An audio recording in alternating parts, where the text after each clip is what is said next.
Bom dia! Vamos começar aqui agora mais um novo projeto nosso. A gente traz a nossa live semanal. Toda quarta-feira a gente fazia uma live semanal lá no nosso Instagram e agora a gente traz aqui para o canal do YouTube, até para facilitar a nossa discussão, os questionamentos de vocês e para que a gente possa ali verdadeiramente poder dar uma aula. Eu poder usar uma lousa, trazer alguns slides aqui para que vocês possa então ter um contato direto com essas aulas, tá? E o primeiro tema que eu separei para vocês é relacionado aos segredos da responsabilidade patrimonial. Então aqui a gente vai estudar hoje aquelas pessoas que podem ser atingidas pela execução. A gente tem uma ideia de que por vezes a gente só vai atingir o devedor e aí a gente desgasta toda a nossa energia buscando e tentando atingir o patrimônio do devedor. Só que a gente se esquece que existem outras pessoas que são responsáveis também patrimonialmente, que a gente pode atingir outras pessoas. Então eu costumo dizer que a gente tem dois planos de ação quando a gente está na fase de execução. Um primeiro plano é direcionado, evidentemente, ao próprio devedor, que a gente vai estudar, que é o responsável primário. Então nós vamos gastar energia num primeiro momento contra o próprio devedor. Então vamos lá nas ferramentas de investigação patrimonial, buscar hoje o próprio Sniper, ou um Sysbajude, um Renajude, enfim, a gente vai tentar de todas as formas encontrar patrimônio do devedor. Um segundo plano de ação é, não encontrando bens do devedor ou ficando frustrada a execução contra o devedor, a gente pode ir atrás de outros responsáveis, atingindo assim o patrimônio de outras pessoas que também respondem por aquela execução. E posso dizer que a gente tem um terceiro plano de ação. O terceiro plano de ação é a própria fraude. Porque pode acontecer nós não encontrarmos bens do devedor, não encontrarmos um outro responsável, mas a gente verificar que aquele bem do devedor saiu de forma fraudulenta do seu patrimônio. E aí a gente vai na fraude e execução, buscando este bem lá na mão de um terceiro. Tudo com o objetivo, portanto, da gente conseguir garantir a execução e pagar o próprio credor. Mas vamos então aqui iniciar hoje a nossa aula e aqui eu deixo aberto para vocês. Eu não sei se eu coloquei aqui direitinho as perguntas. Hoje é meu primeiro dia, então vocês me perdoem se saiu alguma coisa equivocada aqui, tá? Mas aí vocês podem me mandando perguntas aqui pelo próprio chat que eu vou respondendo durante a nossa aula, tá? Primeira coisa que eu gostaria aqui de destacar para vocês é uma diferença que a gente tem entre dívida e responsabilidade. Então vamos lá, só para colocar na tela aqui essa sistemática para deixar claro. Quando nós vamos falar de responsabilidade, nós temos que fazer uma diferenciação de dívida e responsabilidade. O que é a dívida? A dívida é um vínculo pessoal. Então é um vínculo que a gente tem pessoal. A responsabilidade é um vínculo patrimonial. E por que eu estou dizendo isso? Porque quando a gente vai para execução, hoje em dia no direito brasileiro, a responsabilidade é meramente patrimonial. Por quê?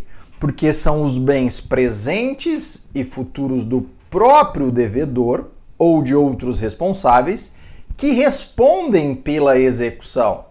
O que eu quero dizer com isso? Quero dizer que é o patrimônio do devedor que responde e não a própria pessoa do devedor. Antigamente, a gente falava na responsabilidade pessoal.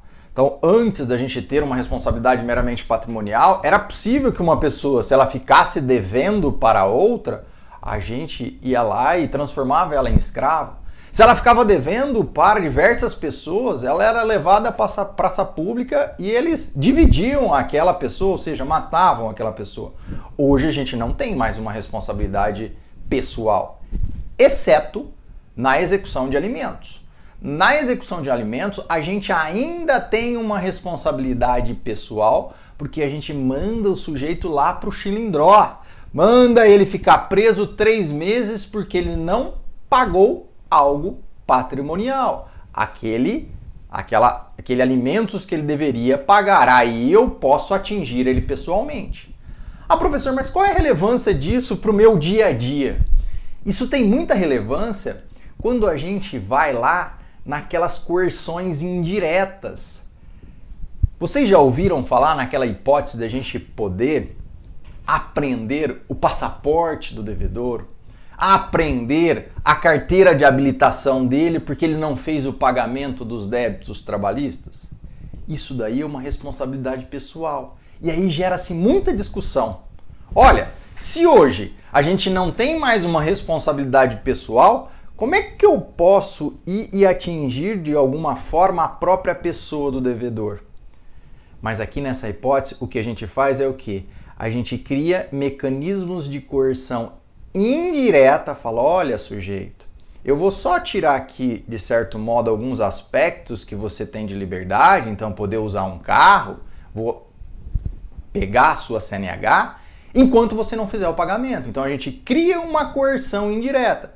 Isso não é propriamente dito uma responsabilidade pessoal, porque a responsabilidade pessoal é você atingir a própria pessoa do devedor. Fechamos então aí essa primeira característica. É importante a gente destacar que nós não temos como regra responsabilidade pessoal, o que nós temos é responsabilidade patrimonial. E quando nós vamos falar na responsabilidade, aí a gente tem uma outra chavinha que a gente tem que destacar. Eu tenho a responsabilidade primária e a responsabilidade secundária. A responsabilidade primária é de quem? É do devedor. O devedor é aquele que assume o débito. Então vai lá, estou falando do empregado. Quem é o devedor? É o próprio empregador. Então, além dele ter que pagar ali os débitos do trabalhador, ele tem uma responsabilidade que nós chamamos de primária. Então, primeiro eu vou nele. Só que não é apenas o devedor que responde. Nós temos outros responsáveis secundários, que aí entra naquele plano de ação que nós falamos, o segundo plano de ação. Eu vou buscar, evidentemente, primeiro em face do devedor, mas existem diversos outros responsáveis que eu posso atingir dentro de uma execução. E isso vem lá no próprio artigo, me permitam aqui só destacar, e aí eu vou pegar aqui o meu livro hoje para vocês, trazer alguns aspectos, o artigo 790 do CPC, que é aplicável aqui no processo de trabalho. Então ele diz o seguinte, olha, são sujeitos da execução, então admitindo que eu posso atingir bens. Primeiro, do sucessor. Segundo, do sócio. Terceiro, do próprio devedor, ainda que em poder de terceiros, então se o bem estiver em poder de terceiro, mas é do devedor, eu posso atingir. Do cônjuge, do companheiro, nos casos em que os bens próprios ou sua ameação respondam pela dívida. Os alienados ou gravados com ônus real, cuja alienação do ônus real, enfim, aí tem outros responsáveis nos casos de desconsideração da personalidade jurídica. Vamos falar de alguns aqui que nos interessam para a gente poder, então, prosseguir nessa sistemática, tá? O primeiro que a gente tem que destacar é o sucessor. O que é, então, a sucessão? Quando a gente vai falar de sucessão, e aqui me permitam novamente trazer a tela, a ideia da sucessão, especialmente quando a gente vai estudar lá no direito do trabalho, é a seguinte. É como se fosse um carro. Então aqui a gente fazer aqui um carrinho e eu tenho um motorista. Então, que desenho muito bem feito, né? Então é como se fosse um carro e eu tenho um carrinho. O sujeito vem andando, a sucessão, o que é a sucessão de forma bem simplista para facilitar a sua visualização? A gente troca o João pelo Pedro. Simplesmente a gente troca o motorista. O que significa isso? Por que eu estou trazendo, então, essa metáfora aqui para vocês? Porque o carro continua o mesmo. Então, o Pedro pega o carro no estágio em que está e ele passa a ser responsável por tudo aquilo que tinha anteriormente. Isso é a sucessão. De modo então que o sucedido, sucessor, né? O sucessor, que é o que chega, ele fica responsável por tudo. Ele que passa a ser responsável. Então o sucedido era o que saiu, que era o João, e agora o Pedro, como sucessor, ele passa a responder patrimonialmente. E é exatamente o que diz o artigo 448A da CLT. Olha o que ele diz. Caracterizada a sucessão empresarial ou de empregadores, prevista no artigo 10 e 448 desta consolidação, as obrigações trabalhistas, inclusive as contraídas à época que os empregados trabalhavam para a empresa sucedida, são de responsabilidade do sucessor. Ou seja, a gente pensa, portanto, que eu só posso atingir o devedor. O trabalhador, na época em que ele trabalhava, ele prestou serviço para o João. A empresa, então, ali era... Vamos colocar um nome de empresa aqui, né? Então, aqui, empresa X. Era uma empresa X. E essa empresa X foi adquirida pela empresa Y. Ou seja, teve uma sucessão aqui nessa hipótese. Ainda que o trabalhador tenha prestado serviço para a empresa X, a empresa Y responde integralmente. Repito, a gente só troca o motorista. Isso aqui é uma ideia do Délio Maranhão lá no Instituições, que ele traz essa sistemática de trocar o motorista. Então aqui percebam, gente, de forma bem simplista que é isso. Se você tá com uma reclamação trabalhista lá no seu processo, você tem uma reclamação trabalhista e de repente você vê que mudou a empresa, teve uma sucessão, o que você faz? Substituição do polo passivo. Só isso. Não há necessidade de outros aspectos. Aqui simplesmente você vai pedir que se retifique o polo passivo para incluir a empresa sucessora, porque é ela que vai responder agora por aquela execução. Simplesmente assim, tá? Então, quando a gente está falando de sucessão, não há maiores burocracias como ocorre em outros casos. Aqui a gente simplesmente vai e faz uma petição pedindo para fazer a substituição daquela empresa, tá? Mas nós sabemos que em diversas hipóteses, essa empresa que adquire não tem patrimônio. É uma fraude. Transfere-se, portanto, o patrimônio para um laranja. E aí esse laranja não tem dinheiro. Mas e aí? A empresa sucedida sai fora? Quando não é fraude, ela cai fora, porque ela saiu do carro e transferiu para o outro. Quem responde é só o sucessor. Mas e quando tem fraude? Quando tem fraude, hoje a própria CLT já traz a resposta para nós. O parágrafo único deste artigo 448A, ele vem e diz, olha, a empresa sucedida responderá solidariamente com a sucessora quando ficar comprovada a fraude na transferência. Então aqui, gente, uma outra dica para vocês no dia a dia. Se você pediu a retificação do polo passivo, pediu lá então que incluísse a empresa sucessora. Repito, retificação do polo passivo. Por quê? Porque se não tiver fraude, a sucedida sai e entra a sucessora. Então a sucedida some da história se não tiver fraude. Por isso que você precisa trocar o polo passivo. Suponhamos que você tenha feito isso. Na hora que você foi para a sucedida, para a sucessora, foi para a sucessora não tem patrimônio. E aí você descobre que teve uma fraude. Você traz isso por meio de uma petição no processo, mera petição, não há instauração de incidente, nada neste caso.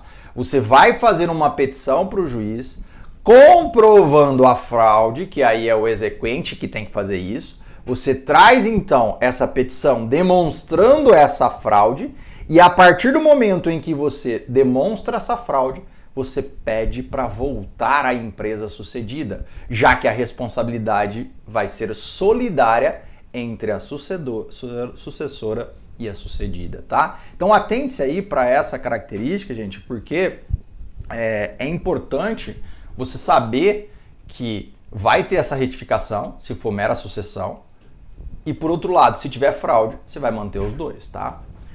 Tem mais uma hipótese que é interessante a gente destacar, e hoje isso é muito comum. Quando a gente tem uma empresa maior, ela tem vários estabelecimentos, e aí ela faz uma chamada sucessão parcial. Ela vende só uma unidade, tá? Então ela vem aqui e vende só uma unidade. Quando ela vende só uma unidade, aí gera-se uma discussão. Então vamos lá na tela de novo, deixa eu ver se eu tenho aqui uma tela em branco. Tem. Então ela vem e diz o seguinte, olha, eu tinha aqui 3 unidades da empresa X,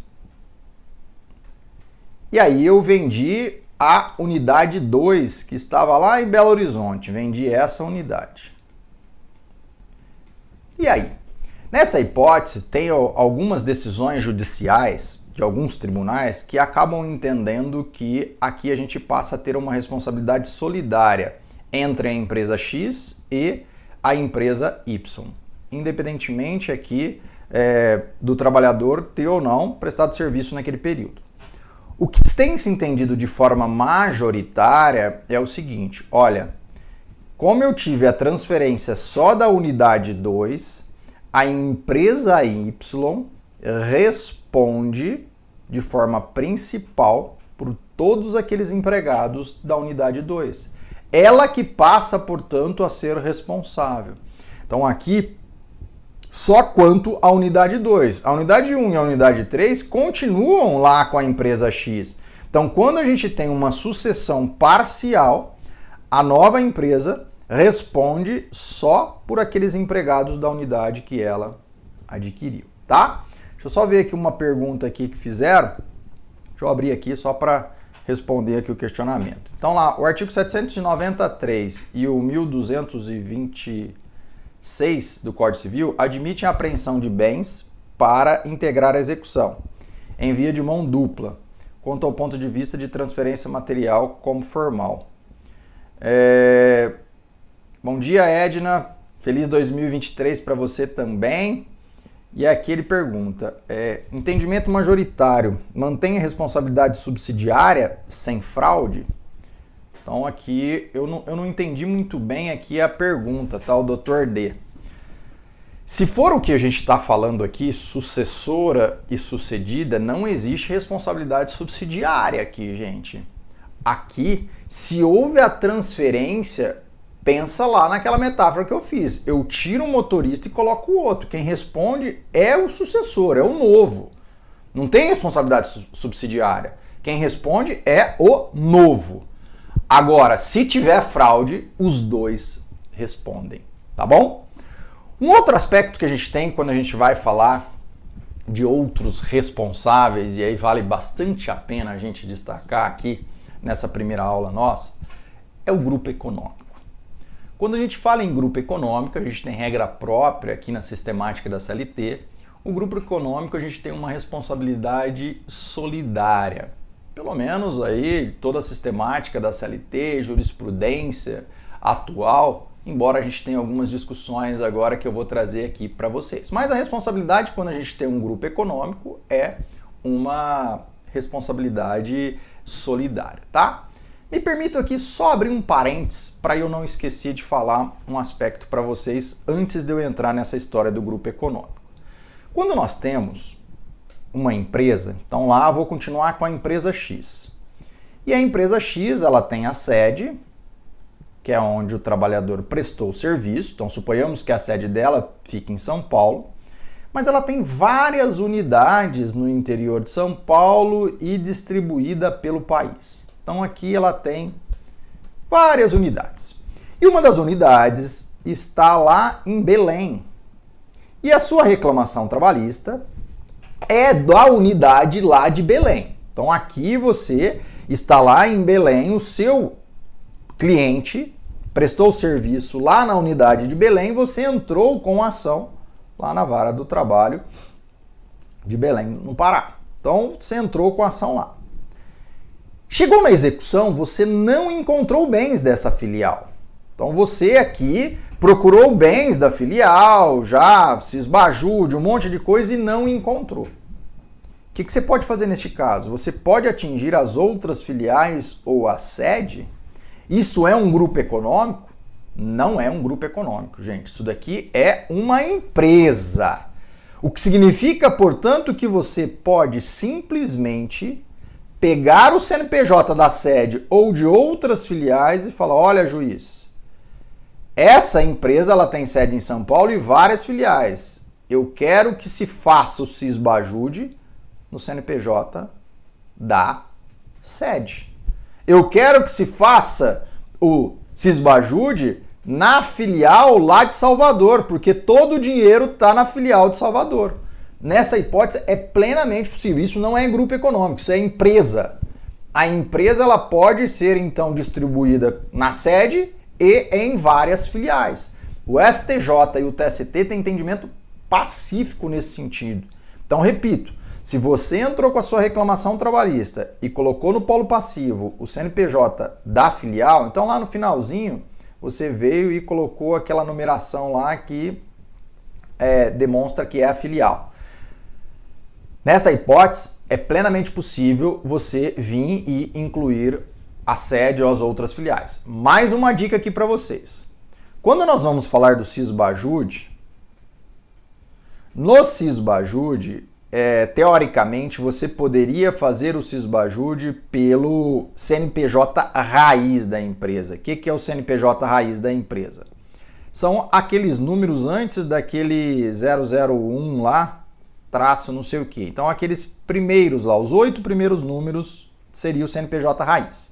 Pelo CNPJ raiz, você não fica pegando as filiais. Teoricamente, você pegaria a empresa como um todo.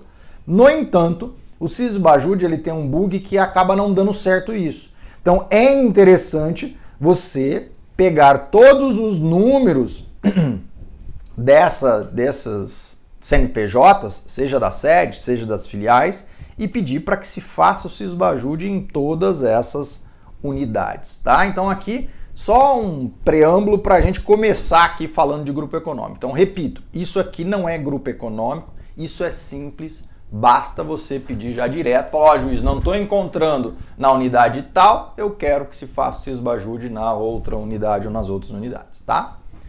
Quando a gente vai falar de grupo econômico, aí o grupo econômico é quando a gente tem várias empresas que são coordenadas ou subordinadas lá de acordo com a sistemática do próprio artigo 2º da CLT. Quando eu tenho grupo econômico, eu disse a vocês, a responsabilidade passa a ser solidária, mas aí a gente tem uma grande discussão de como é que eu posso atingir o patrimônio dessas empresas do grupo econômico. Por quê? Até o ano passado era pacífico que nós tínhamos a seguinte situação. Você entrou com uma ação em face da empresa A. Chega lá na fase de execução, você não encontra patrimônio da empresa A. Só que você descobre que ela pertence a um grupo econômico grande, tem várias empresas ali, uma empresa de investimento, outra empresa não sei o que e tal. Tem várias empresas, então, neste grupo econômico. E você fazia o seguinte, redirecionava a execução para uma das empresas do grupo econômico. O que significa redirecionar a execução? Simplesmente você fazia uma petição e falava: ó, agora eu não quero mais ir em face da empresa A, juiz. Agora eu quero que você bloqueie os bens da empresa X porque ela integra o grupo econômico. O juiz simplesmente redirecionava, ia lá e bloqueava os bens desta empresa. Esta era a sistemática comum que nós tínhamos. No entanto, o STF veio, especialmente pelo ministro Gilmar Mendes, e disse o seguinte: olha, a partir do momento em que o juiz redireciona essa execução para uma empresa do grupo econômico e o TST admite esse redirecionamento, a gente está, de certo modo, declarando a inconstitucionalidade de um dispositivo que está lá no CPC, salvo engano é o 523, que diz o seguinte: eu não posso responder a alguém que não participou da fase de conhecimento. Então o TST, de certo modo, estaria declarando a inconstitucionalidade desse dispositivo e não estava fazendo isso por meio do próprio plenário, porque você só pode declarar a inconstitucionalidade de uma norma pelo plenário do tribunal, que é o chamado reserva de plenário. Com base nisso, veio e desceu esse processo para o TST, e aí a quarta turma veio e disse o seguinte, olha, nós precisamos estabelecer o contraditório, não teve o contraditório na fase de execução, eu não permito simplesmente redirecionar essa execução para as empresas do grupo econômico. E aí pegou e tirou a empresa. Como assim, professor? Não consegui, então, compreender. Vamos lá, então, na tela. Por isso que eu quis fazer a aula desse jeito, que aí eu consigo ir desenhando aqui, facilitando a visualização nossa. Então, vamos lá na tela. Vou voltar e repetir o que eu disse para deixar bem claro, tá? Então, suponhamos que a gente lá tenha entrado com a execução. Então, entrei com a fase de conhecimento, reclamação trabalhista contra a empresa A. Teve a sentença contra a empresa A. Na fase de execução, eu não encontro patrimônio da empresa A, eu quero colocar a empresa Z. O que eu fazia? Redirecionava. E aqui já vou falar para vocês que o redirecionamento não é a mesma coisa do que a gente instaurar um incidente contra essa empresa. Por quê? Redirecionamento, como eu disse, eu simplesmente fazia uma petição, indicava a nova empresa, e aí o juiz já ia lá e penhorava bens dela, e só depois de penhorado que ela podia discutir essa execução por meio dos embargos à execução. Mas e agora, professor? O que eu faço agora com essa decisão do STF? Lá no STF, a gente tem duas turmas. Cada turma do STF tem 5 ministros. Então, tenho duas turmas. Uma turma vem e diz que eu preciso estabelecer o contraditório. Então, não é admitido esse redirecionamento. A outra turma vem e diz que é possível, sim, esse redirecionamento, porque não há aqui a violação da reserva do plenário. Então, a gente ainda não tem um entendimento pacífico lá no STF.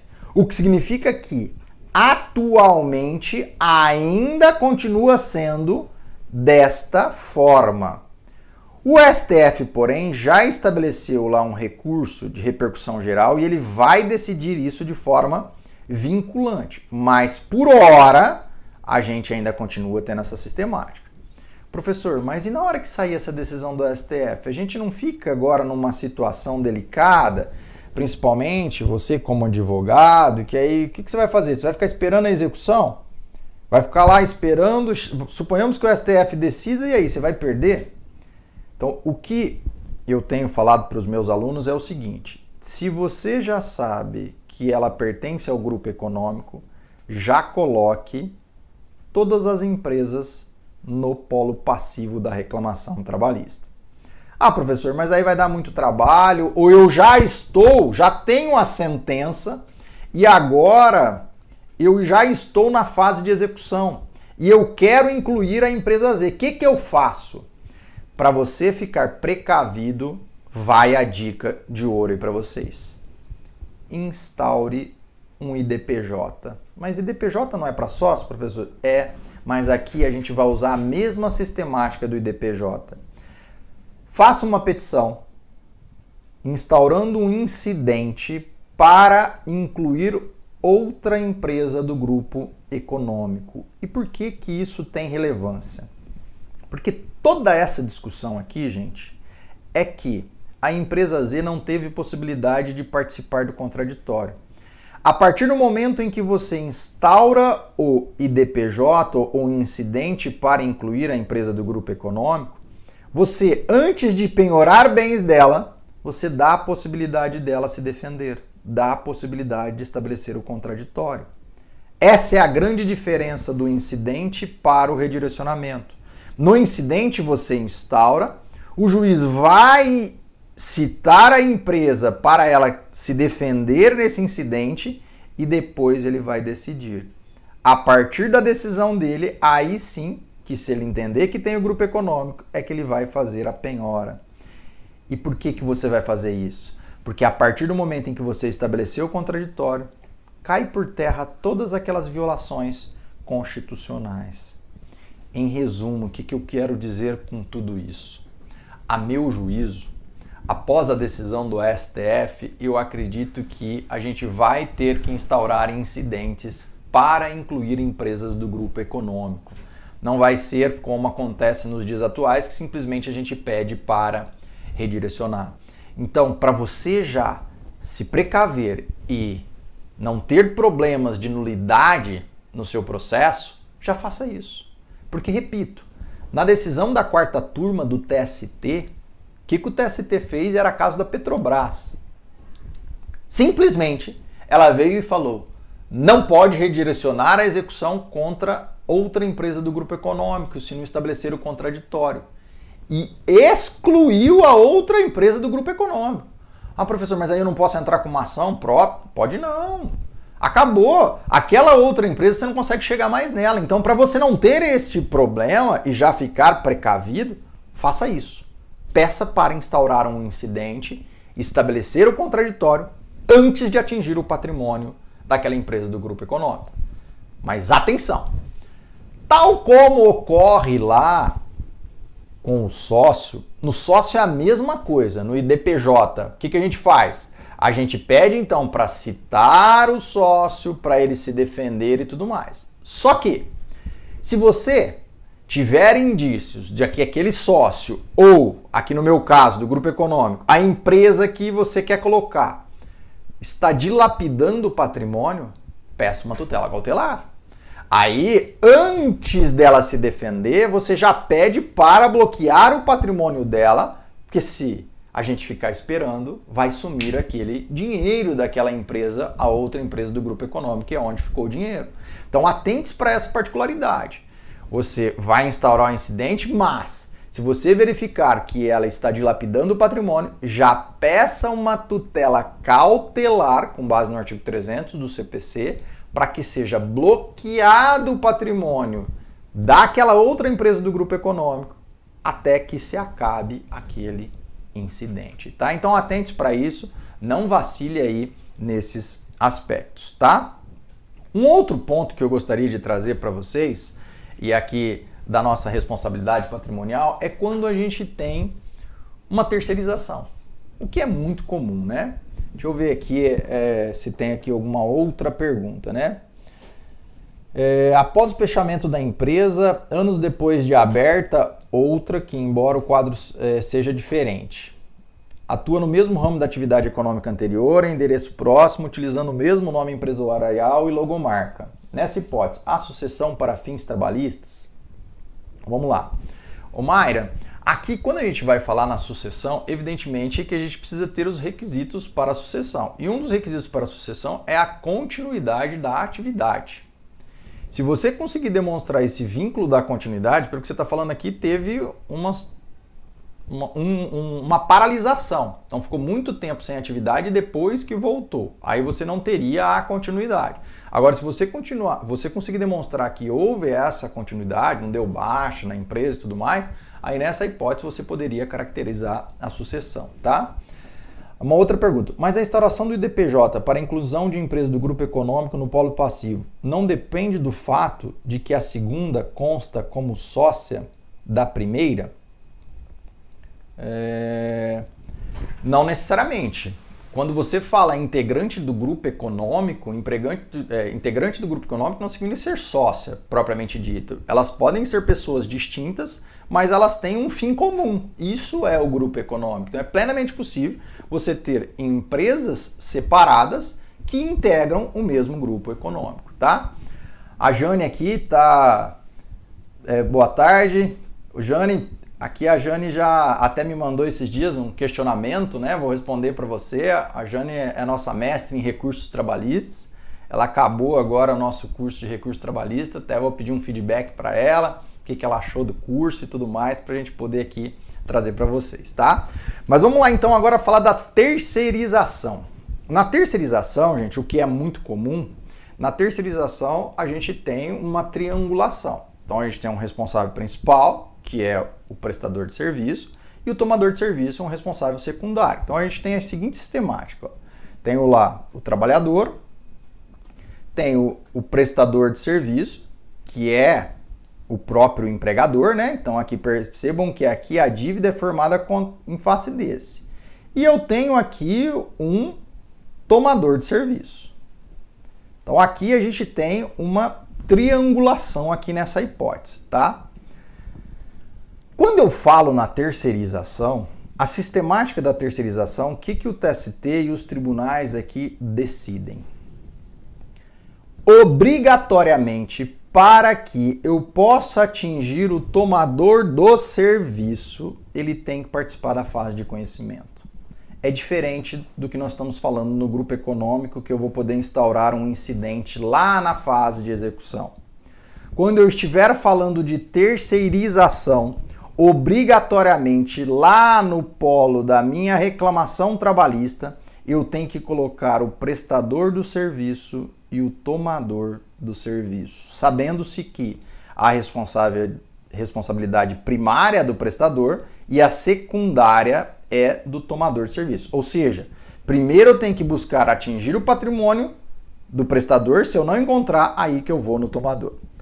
Ah, professor, mas eu esqueci de colocar o tomador, ou o trabalhador ficou com medo de colocar o tomador, não coloquei ele lá na inicial. Cheguei na fase de execução, não tinha patrimônio prestador. Posso tentar instaurar um incidente aqui para colocar? Não, acabei de falar que não. Não é possível. A súmula 331 do TST obrigatoriamente exige que o tomador de serviço esteja lá na fase de conhecimento, ou seja, na própria petição inicial, para se estabelecer o contraditório. Ah, professor, mas então eu vou fazer o seguinte, não tenho aqui a tomadora de serviço, eu não incluí, se ela tem que participar do contraditório, eu vou entrar com uma outra reclamação. Entro com uma segunda reclamação trabalhista só para responsabilizar subsidiariamente a tomadora de serviço. Posso? Pode não. TST entende que não pode isso e não pode isso. Fala, olha, o tomador do serviço tem que participar da criação do débito. O que é isso que eu estou falando? O tomador de serviço, hoje em dia, ele tem acesso a diversos documentos. Então ele tem acesso ao pagamento 13º, ele tem acesso ao controle de ponto do trabalhador, ele tem acesso aos recibos de pagamento, que ele exige isso da empresa prestadora de serviço. E o controle de ponto, o trabalhador presta serviço na própria tomadora do serviço. Então ele tem a possibilidade de fazer provas. É por isso que o TST entende que ele tem que participar dessa relação processual. Ele tem que participar dessa instrução da criação do título executivo. Por quê? Porque, como ele pode trazer prova, ele pode vir e trazer uma prova testemunhal e falar, esse sujeito não fazia essas horas que ele está falando. Olha, o cartão de ponto está aqui demonstrando isso. Suponhamos que a prestadora de serviço não apareça, é revel. E aí? O tomador de serviço não pode se defender? Pode sim. Porque como se trata de fato comum, ele pode vir e trazer esse fato comum, inclusive trazer os cartões de ponto, trazer lá todos os recibos de pagamento. Então é por isso que o TST fala, olha, o tomador de serviço não pode ser incluído lá na fase de execução e também não pode ser condenado em uma ação própria só em face dele, tá? Então atente-se aí para essa particularidade, gente, que não é possível, então, quando se tratar de terceirização, você tentar colocar esse terceiro lá na frente. Ah, professor, mas e que hora que eu tenho que atingir o patrimônio da tomadora de serviço? Como assim?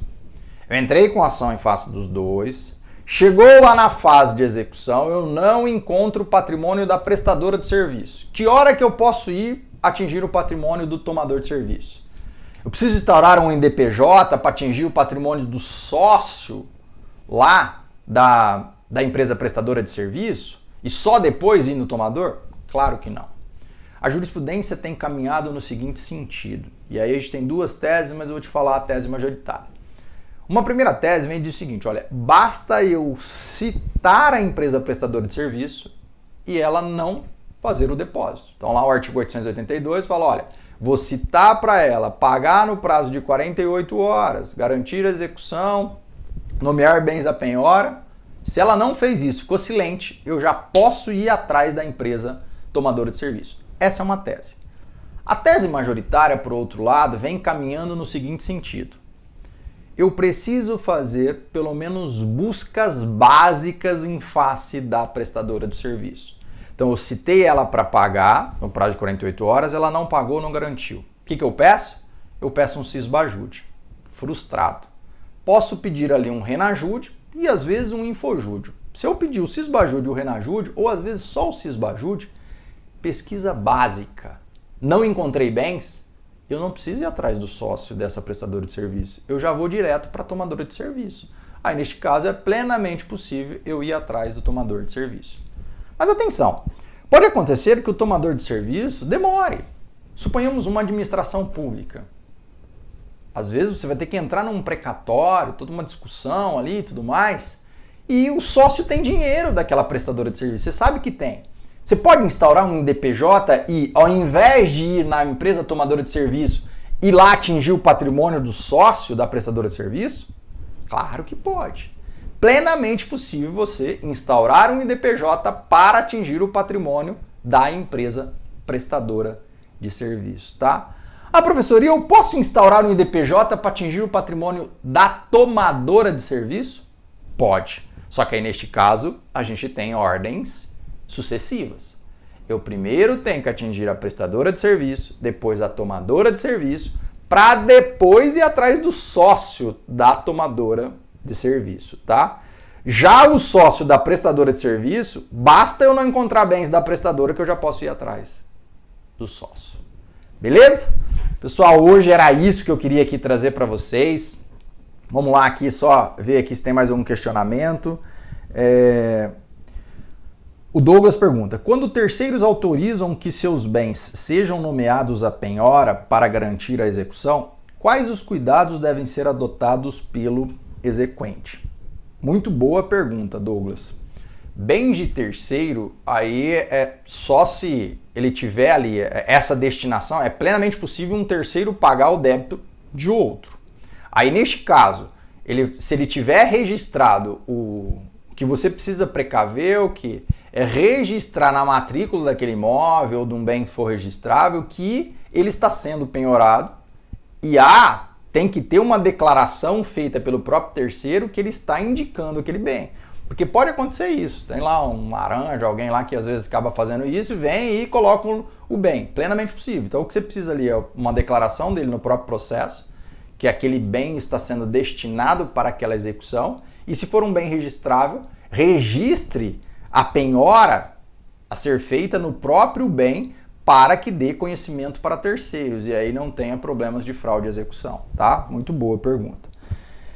A Jane aqui falando, o curso de segredos dos recursos trabalhistas é excelente, divisor de águas na advocacia, conteúdo prático, teórico esplêndido. Obrigado, hein, Jane? Obrigado mesmo. E depois eu vou te fazer uns outros questionamentos. Você aí acabou de assistir todas as aulas, muito legal. Vamos lá, então. Se tiver uma penhora contra um sócio da prestadora, posso continuar a execução contra a tomadora ao mesmo tempo? Excelente pergunta, Rubens.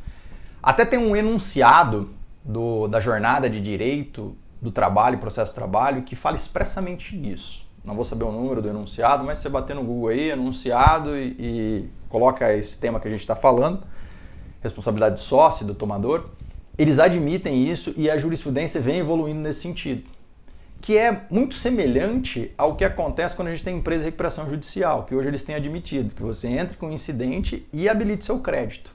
O que receber primeiro acaba com o outro. E aqui é a mesma coisa. É plenamente possível você instaurar um incidente e ir atrás da empresa tomadora de serviço.